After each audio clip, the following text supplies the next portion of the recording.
Class 8 NCERT science विज्ञान फसल उत्पादन एवं प्रबंध। ग्रीष्मावकाश में पहेली एवं बूझो अपने चाचा के घर गए। उनके चाचा एक किसान हैं। एक दिन उन्होंने खेत में कुछ औजार देखे, जैसे कि खुरपी, दरांती, बेलचा, हल इत्यादि। मैं जानना चाहता हूँ कि हम इन औजारों का उपयोग कहाँ और कैसे करते हैं। आप पढ़ चुके हैं कि सभी सजीवों को भोजन की आवश्यकता होती है। पौधे अपना भोजन स्वयं बना सकते हैं। क्या आपको याद है कि हरे पौधे अपना भोजन जिस प्रकार संश्लेषित करते हैं, मनुष्य सहित सभी जंतु भोजन बनाने में असमर्थ है। जो जंतुओं के भोजन का स्रोत क्या है, परंतु हम भोजन ग्रहण ही क्यों करते हैं। आप जानते हैं कि सजीव भोजन से प्राप्त ऊर्जा का उपयोग विभिन्न जैविक प्रक्रमों जैसे पाचन, श्वसन एवं उत्सर्जन से संपादन करते हैं। हम अपना भोजन पौधों अथवा जंतु या दोनों से ही प्राप्त करते हैं। क्योंकि हम सभी को भोजन की आवश्यकता होती है, अतः हम अपने देश के इतने अधिक लोगों को भोजन किस प्रकार उपलब्ध करा सकते हैं। भोजन का बड़े स्तर पर उत्पादन करना आवश्यक है। एक विशाल जनसंख्या को भोजन प्रदान करने के लिए इसका नियमित उत्पादन, उचित प्रबंधन एवं वितरण आवश्यक है। कृषि पद्धतियाँ लगभग 10,000 ईसा पूर्व तक मनुष्य घुमंतु थे। वे एक स्थान से दूसरे स्थान तक भोजन एवं आवास की खोज में समूह में विचरण करते रहते थे। वे कच्चे फलों और सब्जियां खाते थे और उन्होंने भोजन के लिए जंतुओं का शिकार करना प्रारंभ किया। कालांतर में खेती कर चावल, गेहूँ एवं अन्य खाद्य फसलों को उत्पादित कर सके। इस प्रकार कृषि का प्रारंभ हुआ। जब एक ही किस्म के पौधे किसी स्थान पर बड़े पैमाने पर उगाए जाते हैं तो इसे फसल कहते हैं। उदाहरण के लिए गेहूं की फसल का अर्थ है कि खेत में उगाए जाने वाले सभी पौधे गेहूं के हैं। आप जानते हैं कि फसलें विभिन्न प्रकार की होती है, जैसे कि अन्न, सब्जियां एवं फल। जिन मौसम में यह पौधे उगाए जाते हैं उनके आधार पर हम फसलों का वर्गीकरण कर सकते हैं। भारत एक विशाल देश है। यहाँ ताप, आर्द्रता और वर्षा जैसी जलवायुवीय परिस्थितियाँ हैं। एक क्षेत्र में दूसरे क्षेत्र के भिन्न है, अतः देश के विभिन्न भागों में विविध प्रकार की फसलें उगाई जाती है। इन विविधताओं के बावजूद मोटे तौर पर फसलों को दो वर्गों में बांटा जा सकता है। वे इस प्रकार है। खरीफ फसल, वह फसल जिसे वर्षा ऋतु में बोया जाता है, खरीफ फसल कहलाती है। भारत में वर्षा ऋतु सामान्यतः जून से सितंबर तक होती है। धान, मक्का, सोयाबीन, मूंगफली, कपास इत्यादि खरीफ फसलें हैं। रबी फसल शीत ऋतु अक्टूबर से मार्च तक में उगाई जाती है। फसलें रबी फसल कहलाती है।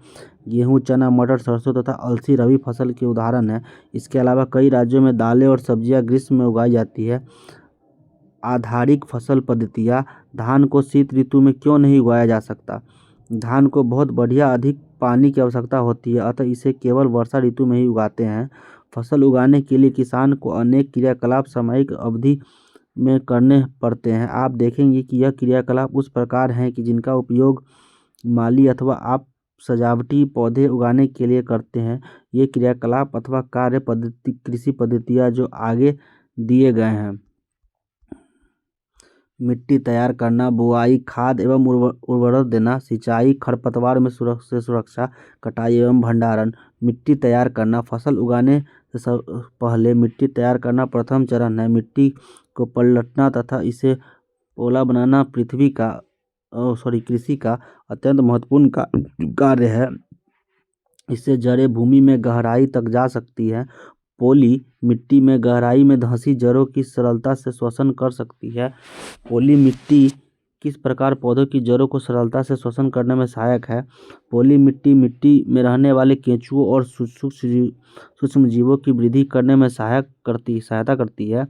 यह जीव किसानों में मित्र है, क्योंकि यह मिट्टी को और पलटकर पोला करते हैं तथा ह्यूमस बनाते हैं। परंतु मिट्टी को पलटना और पोला करना क्यों आवश्यक है। आप पिछली कक्षाओं में पढ़ चुके हैं कि मिट्टी में खनिज, जल, वायु तथा कुछ सजीव होते हैं। इसके अतिरिक्त मृत पौधे एवं जंतु भी मिट्टी में पाए जाने वाले जीवों द्वारा अपघटित होते हैं। इस प्रक्रम में मृत जीवों में पाए जाने वाले पोषक मिट्टी में निर्युक्त होते हैं। यह पोषक पौधे द्वारा अवशोषित किए जाते हैं, क्योंकि ऊपरी परत के कुछ सेंटीमीटर की मिट्टी ही पौधों की वृद्धि में सहायक होती है। इसे उलटने, पलटने और पोला करने से पोषक पदार्थ ऊपर आ जाते हैं और पौधे इन पोषक पदार्थों का उपयोग कर सकते हैं, अतः मिट्टी को उलटना पलटना एवं पोला करना फसल उगाने के लिए अत्यंत महत्वपूर्ण है। मिट्टी को उलटने पलटने एवं पोला करने की प्रक्रिया जुताई कहलाती है। इसे हल चलाकर कर करते हैं।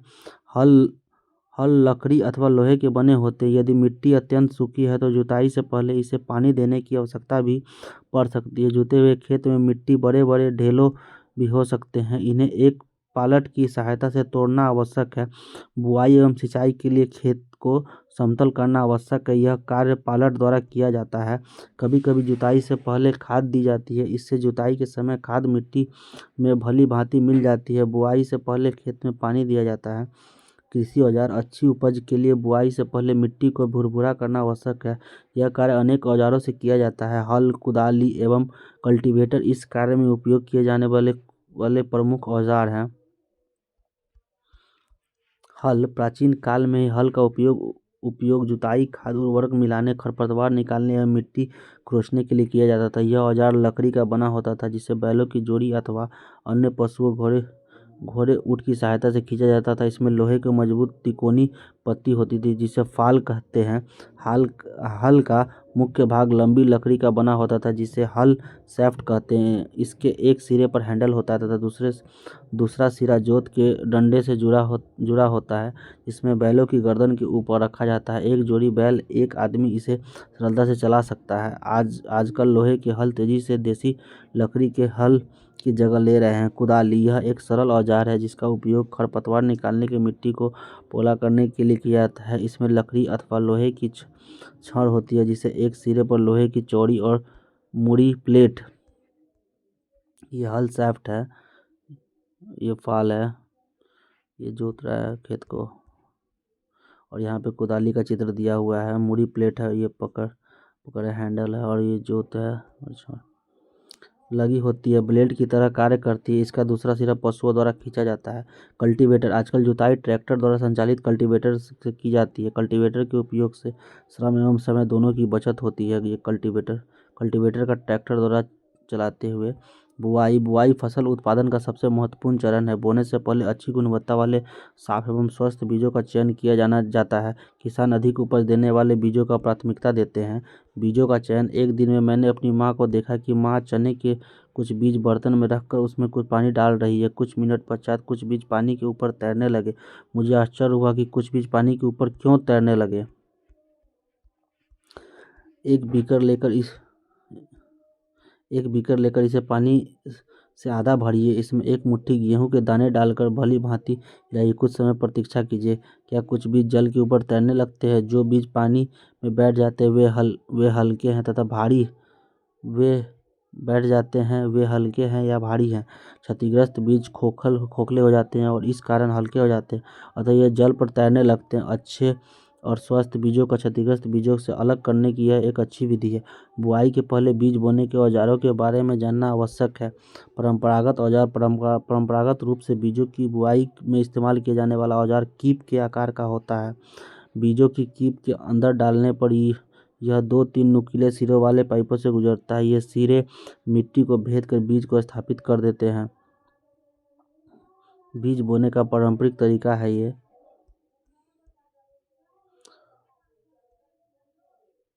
सीड ड्रिल क्या होता है? आजकल बुआई के लिए ट्रैक्टर द्वारा संचालित सीड ड्रिल का उपयोग होता है। इसके द्वारा बीजों में समान दूरी एवं गहराई बनी रहती है। यह सुनिश्चित करता है कि बुआई के बाद बीज मिट्टी द्वारा ढक जाए। इसमें बीजों को पक्षियों द्वारा खाए जाने से रोका जा सकता है। सीड ड्रिल द्वारा बुआई करने के समय एवं श्रम में दोनों की ही बचत होती है। मेरे विद्यालय के समीप एक पौधशाला है, नर्सरी है। मैंने देखा कि पौधे छोटे छोटे थैलों में रखे हैं। वे इस प्रकार क्यों रखे गए हैं? धान जैसे कुछ पौधों के बीजों को पहले पौधशाला में उगाया जाता है। पौधा तैयार हो जाने पर उन्हें हाथों द्वारा खेतों में रोपित कर देते हैं। कुछ वन्य पौधे एवं पुष्पी पौधे पौधशाला में उगाए जाते हैं। पौधों को अत्यधिक घने होने से रोकने के लिए बीजों के बीच उचित दूरी अत्यंत महत्वपूर्ण होती है। इससे पौधों को सूर्य का प्रकाश, पोषण एवं जल पर्याप्त मात्रा में प्राप्त होता है। अधिक घनेपन को रोकने के लिए कुछ पौधों को निकाल कर हटा दिया जाता है। खाद एवं उर्वरक मिलाना, वे पदार्थ जिन्हें मिट्टी में पोषण स्तर बनाए रखने के लिए मिलाया जाता है उन्हें खाद एवं उर्वरक कहते हैं। मैंने एक खेत में उगने वाली स्वस्थ फसल पौधों को देखा, जबकि पास पास के खेत में पौधे कमजोर थे। कुछ पौधे अन्य पौधों की तुलना में ज़्यादा अच्छी तरह से क्यों उगते हैं? मिट्टी फसल को खनिज पदार्थ प्रदान करती है। यह पोषक पौधों की वृद्धि के लिए आवश्यक है। कुछ क्षेत्रों में किसान खेत में एक के बाद दूसरी फसल उगाता रहता है।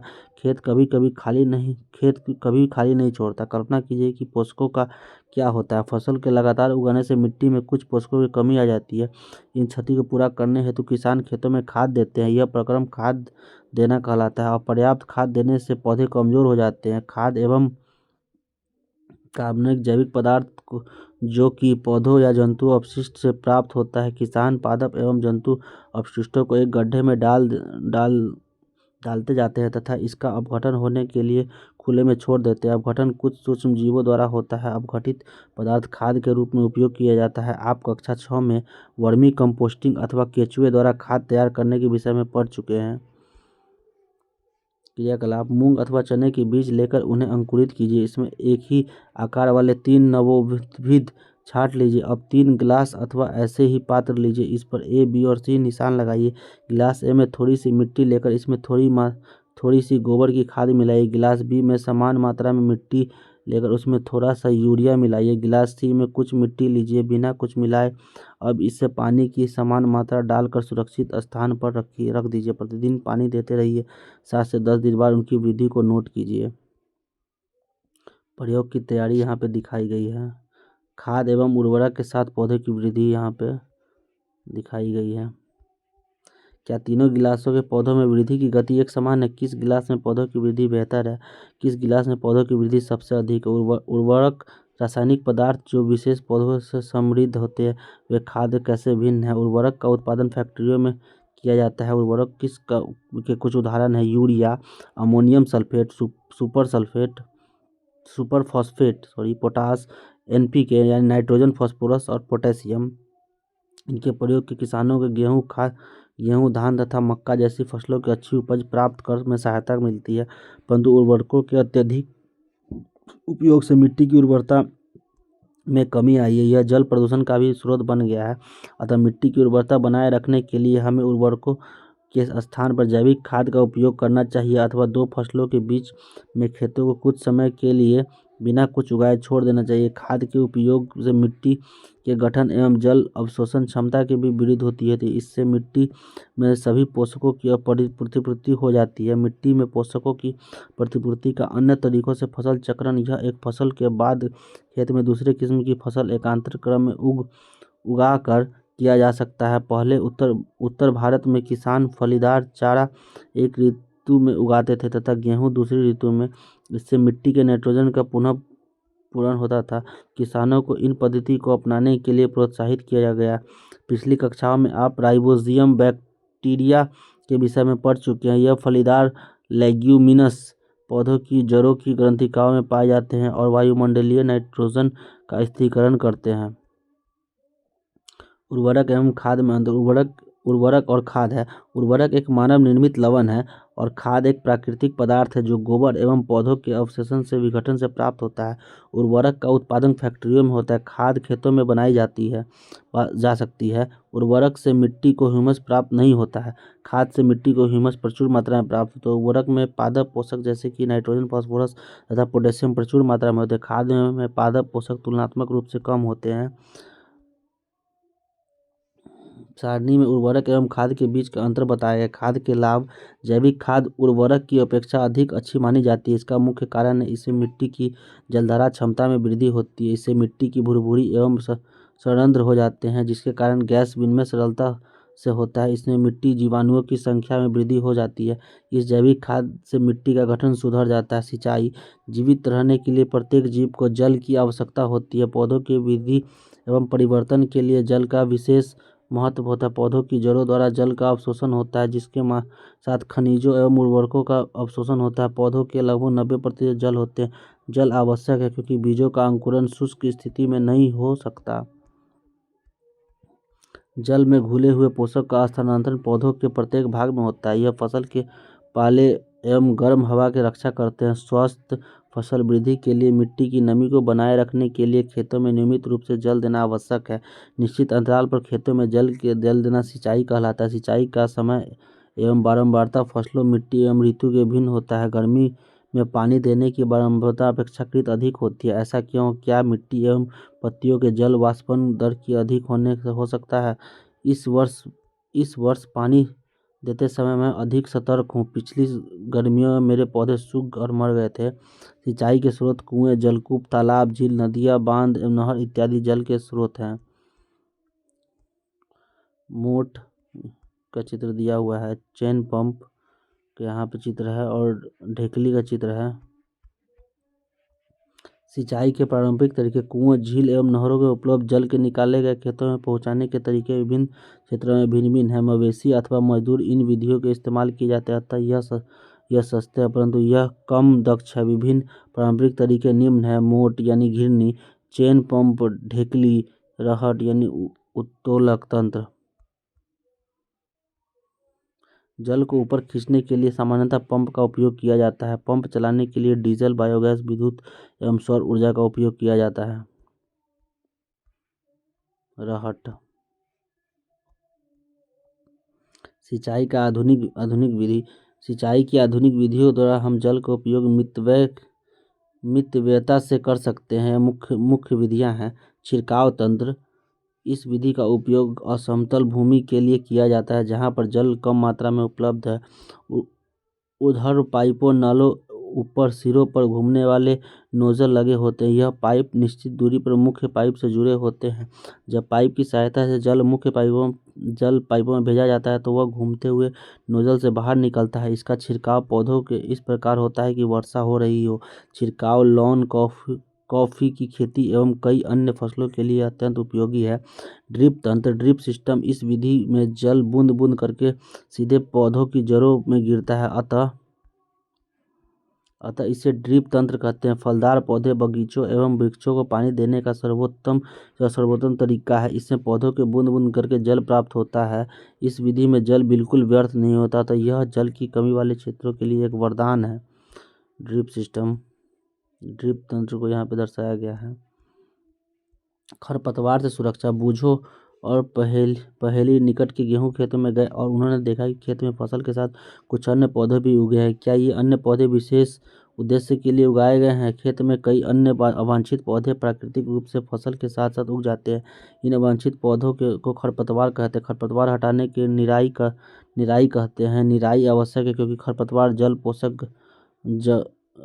पोषक जगह और प्रकाश की स्पर्धा का फसल की वृद्धि पर प्रभाव डालते हैं। कुछ खरपतवार कटाई में भी बाधा डालते हैं तथा मनुष्य एवं पशुओं के लिए विषैले हो सकते हैं। खरपतवार को हटाने और उनकी वृद्धि को नियंत्रित करने के लिए किसान विभिन्न तरीके अपनाते हैं। फसल उगाने से पहले खेत जोतने से खरपतवार उखाड़ने एवं हटाने में सहायक मिलती है। इसमें खरपतवार पौधे सूख कर मर जाते हैं और मिट्टी में मिल जाते हैं। खरपतवार हटाने का सर्वोत्तम समय उसमें पुष्पन एवं बीज बनने के पहले का होता है। खरपतवार पौधों को हाथ से जड़ सहित उखाड़ कर अथवा भूमि के निकट काट कर समय समय पर हटा दिया जाता है। यह कार्य खुरपी या हैरो की सहायता से किया जाता है।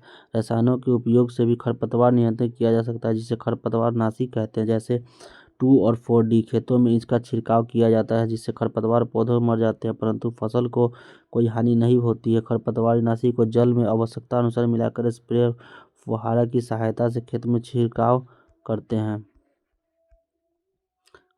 खरपतवार नाशी का छिड़काव करते हुए दिखाया गया हुआ है।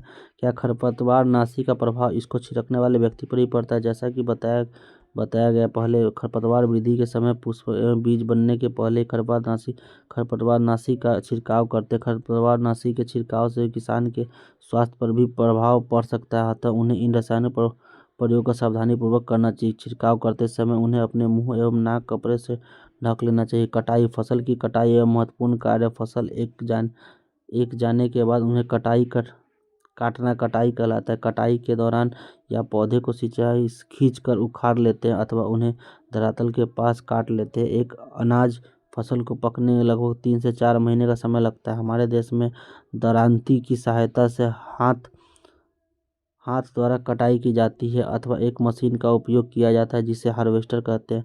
काटी गई फसल के बीजों को भूसे से अलग करना होता है, इसे थ्रेसिंग कहते हैं। यह कार्य कॉम्बाइन मशीन या दरांती का चित्र दिया हुआ है द्वारा किया जाता है, जो वास्तव में हार्वेस्टर और थ्रेशर का संयुक्त रूप है। छोटे खेतों वाले किसान दानों को फटक अनाज के दानों को फटक ये कॉम्बाइन का चित्र है यहाँ पे, फटक कर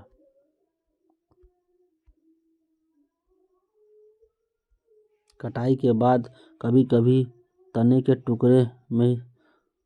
टुकड़े खेत में ही रह जाते हैं, जिसे किसान जला देते हैं। पहेली इन टुकड़ों को खेत में जलने के कारण चिंतित है। वह जानती है कि इससे प्रदूषण होता है, इससे खेत में पड़ी फसल में आग लगने का भी खतरा है। कर विनोइंग अलग करते हैं। आप इसी विषय में कक्षा 6 में पढ़ चुके हैं। विनोइंग फटकने वाली मशीन है ये विनोइंग। कटाई पर्व 3-4 महीने के कठोर परिश्रम के बाद कटाई का समय आता है। स्वर्णिम दानों से भरी खड़ी फसल किसानों के हृदय में उल्लास एवं अच्छे समय का भाव संचालित करती है। यह समय थोड़ा आराम करने एवं खुशी मनाने का है, क्योंकि पिछली ऋतु में प्रयत्न का फल मिलता है। इसलिए भारत के सभी भागों में कटाई का समय हर्षोल्लास एवं खुशी का होता है। पुरुष एवं महिलाएं सभी मिलकर इस पर्व को मनाते हैं। कटाई ऋतु के साथ साथ कुछ विशेष जैसे पोंगल, बैसाखी, होली, दिवाली, नाबन्या एवं बिहू जुड़े हुए हैं। भंडारण उत्पादन का भंडारण एक महत्वपूर्ण कार्य है। यदि फसल के दानों को अधिक समय तक रखना हो तो उसे नमी, कीट, चूहे एवं सूक्ष्म जीवों की सुरक्षा से सुरक्षित रखना होगा। ताज़ा फसल से नमी की मात्रा अधिक होती है। यदि फसल के दानों बीजों को सुखाए बिना भंडारित किया गया तो उसके खराब होने एवं जीवों द्वारा आक्रमण से वह अंकुरित होने के उपयोगी खिल जाते हैं। अतः भंडारण से पहले दानों बीजों को धूप में सुखाना आवश्यक है, जिससे उनकी नमी में कमी आ जाए। इससे उनकी कीट पीड़कों, जीवाणु एवं कवक से सुरक्षा की जाती है। किसान अपनी फसल उत्पादन का भंडारण जूट के बोरों, धातु एवं बड़े पात्र बिन्स में करते हैं, परंतु बीजों का बड़े पैमाने पर भंडारण साइलो और भंडारण गृहों में किया जाता है, जिससे उनको मैंने अपनी माँ को अनाज रखे लोहे के ड्रम में नीम की सूखी पत्ती रखते देखा। मुझे आश्चर्य हुआ क्यों। अनाज भंडारण हेतु साइलो का ये चित्र दिया हुआ है। जंतुओं और भंडारण गृहों में बोरों का अनाज का भंडारण दिया हुआ है। पीड़कों जैसे चूहे एवं कीटों को सुरक्षित रखा जा सके। नीम की सूखी पत्तियां घरों में अनाज के भंडारण में उपयोगी की जाती है। बड़े भंडारण गृहों में अनाज को पीड़कों एवं सूक्ष्म जीवों से सुरक्षित रखने के लिए रासायनिक उपचार भी किया जाता है। जंतुओं से भोजन अपनी अभ्यास पुस्तिका में निम्न तालिका बनाकर उसे पूरा कीजिए। खाद्य पदार्थ दूध गाय, भैंस और बकरी और ऊँटनी से मिलता है। इन सारणी को पूर्ति करने के पश्चात आपने देखा होगा कि पौधों की तरह ही जंतु भी अपने विभिन्न प्रकार के खाद्य पदार्थ प्रदान करते हैं। समुद्र के तटीय क्षेत्रों में रहने वाले लोग मछली का मुख्य आहार के रूप में उपयोग करते हैं। पिछली कक्षा में पौधों से प्राप्त होने वाले खाद्य पदार्थों के विषय में आप पढ़ चुके हैं। हमने अभी सीखा कि फसल उत्पादन के लिए विभिन्न चरण है, बीजों का चयन, बुआई इत्यादि। इन प्रकार के घरों में अपना फार्म का पालना वाले पालतू पशुओं को उचित भोजन, आवास एवं देखभाल की आवश्यकता होती है।